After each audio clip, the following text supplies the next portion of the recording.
Rain pounded against the city window like it was trying to wash the night clean. I sat on the couch, clutching the notice in my trembling hands. Late rent notice. 2 months behind, no job since the cafe closed, and my savings had evaporated into takeout boxes and bus rides. That was the night I decided to go upstairs to her. Ms. Hartley lived in the penthouse above my small studio. Elegant, mid-30s, the kind of woman who made silk look like armor. The first time I saw her, she was coming down the stairs, phone pressed to her ear, her voice cool but magnetic.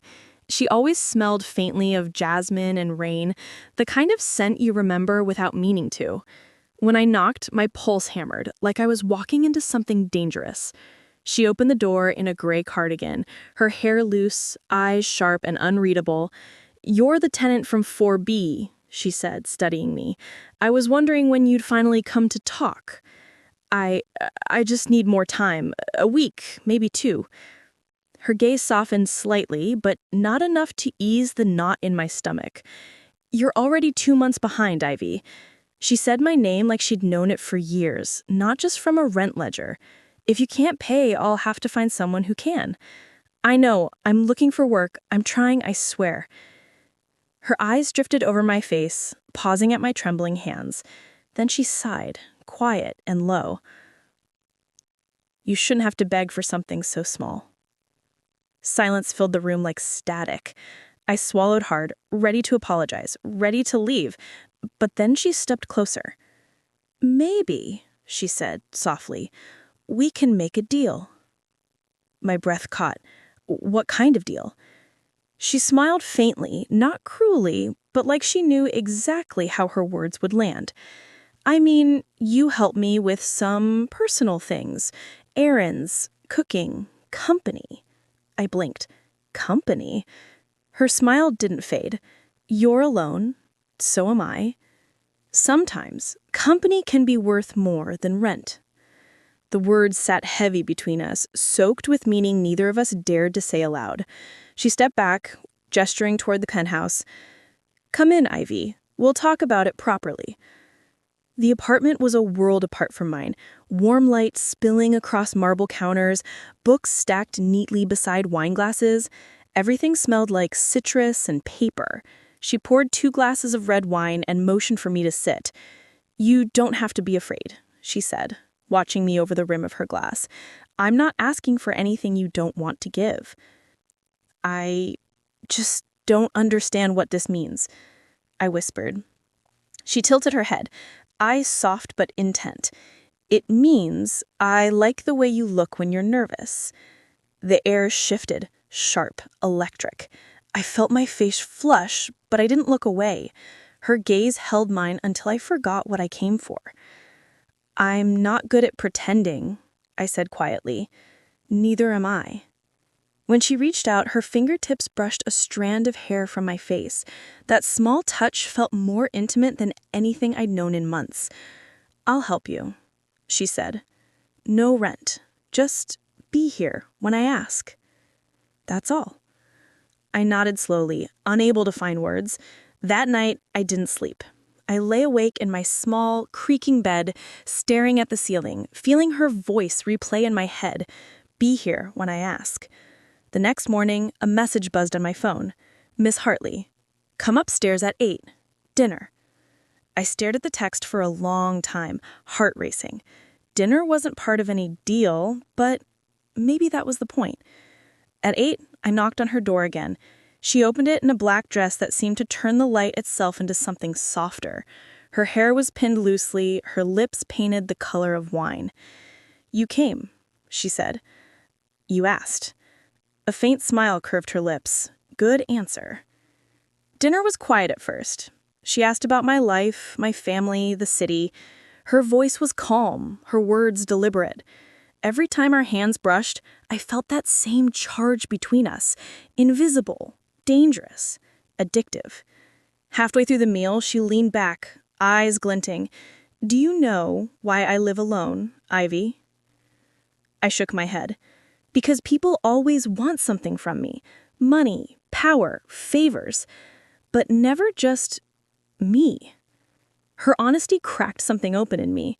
I looked at her, really looked, and saw not the landlord, but a woman as tired of loneliness as I was. "You're not easy to forget," I said before I could stop myself.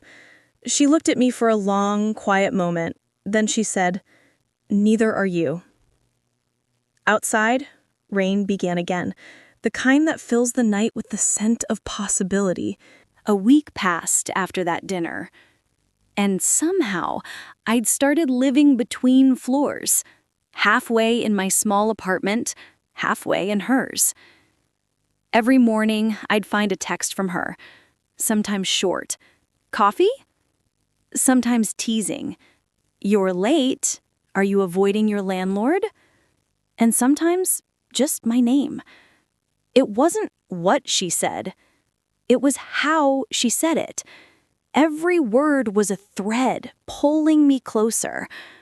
One Friday evening, she called when I was folding laundry. Her voice was softer than usual. "Come upstairs," she said. "I need you." I didn't ask for what. I didn't even change my clothes.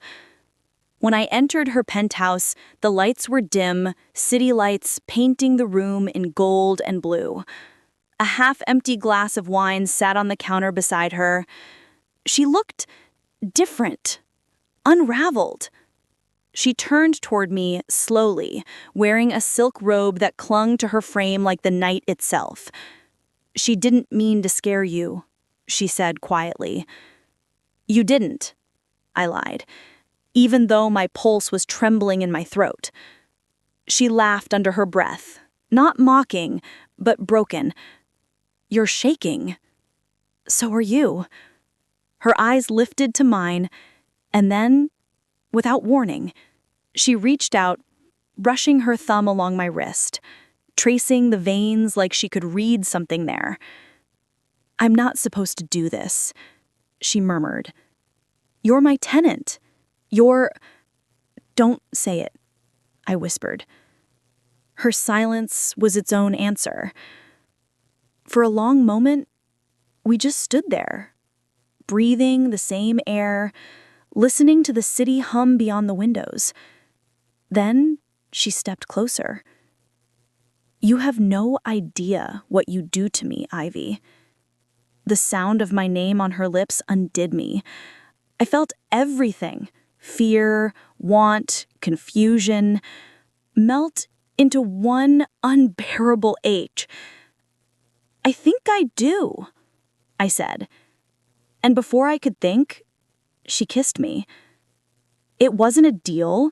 It wasn't a mistake. It was everything we hadn't said, everything we both been pretending not to feel. Her lips were soft, slow at first, then certain, like she'd been waiting too long to start and too afraid to stop. When she finally pulled back, she looked at me like she was trying to memorize my face. She started, then stopped. "I know," I breathed. We didn't talk much after that. We sat together on her couch, side by side, shoulders brushing, pretending to watch the rain. Her hand found mine somewhere between seconds and silence. She didn't let go. That night, I stayed longer than I should have. She walked me to the door, her voice quiet.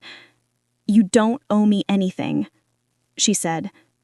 "Not rent, not this, not anything." "I know," I whispered. "But I want to be here." Her lips curved faintly. "Then stay, Ivy. Stay until the rain stops." So I did. Hours passed. We talked about everything. The loneliness of being strong, the way the city never sleeps, the strange ache of wanting someone you can't have. At some point, I rested my head on her shoulder. Her hand drifted into my hair, gentle, almost protective. When dawn came, the rain had stopped, but we hadn't moved. I left her apartment in the soft blue light of morning. My hair smelled faintly of her perfume, jasmine, and quiet fire. Back in my room, I stood at the window and saw her silhouette behind the curtains upstairs. And that's when I realized the deal we made wasn't about rent anymore. It was about us. The next few days blurred into something neither of us could name. She invited me for dinner twice, then breakfast. I started helping her with real things, sorting through contracts, organizing her books, walking her dog. She laughed more around me. She talked about the things she'd given up to build her life: love, risk, softness. One afternoon, she looked up from her laptop and said, "Do you ever think about leaving this city?" I shrugged. "Sometimes, but it's all I know." She smiled faintly. "You're too young to be stuck." "You're not," I said quietly. Our eyes met again, and something in the air shifted again. Like a truth we'd both been circling around finally stepped into the light. She stood, closing the distance between us. "You make it sound easy," she whispered. "Maybe it could be." Her fingers brushed my fingers, slow and deliberate. "You don't understand. If people found out..." I shook my head. "I don't care who finds out." She exhaled, almost in pain. "I wish I could be that brave." Then she kissed me again. Not desperate this time, but soft and certain, like she was saying thank you with her mouth. That night, I didn't go home. She took my hand, led me to her bed, and for the first time in months, I slept without dreaming of escape. The morning light was soft when I woke up in her bed. She was already awake, sitting by the window with her robe draped loosely around her, coffee in hand, hair falling over one shoulder. She looked like a painting. One of those women you'd never expect to find lonely, yet somehow always were. She turned as she felt me stir. "Morning," she said softly. "Morning," I whispered back. There was no awkwardness, no pretending, just quiet, the kind that felt safe. I walked over and sat beside her, still half asleep. She smiled faintly, handing me her cup. "You take it black, right?" I nodded. She remembered. For a while, we just watched the street below, people rushing, umbrellas spinning, a city alive while we stood still. It almost felt like the world had given us permission to pause. But the world never really does. By noon, her phone had begun buzzing with calls. She ignored most of them, until one name flashed across the screen. Eleanor, building board. Her expression changed. The calm drained, replaced by something tight and tired. She answered, "Yes, Eleanor?" "No, that's not true." I said, "It's under control."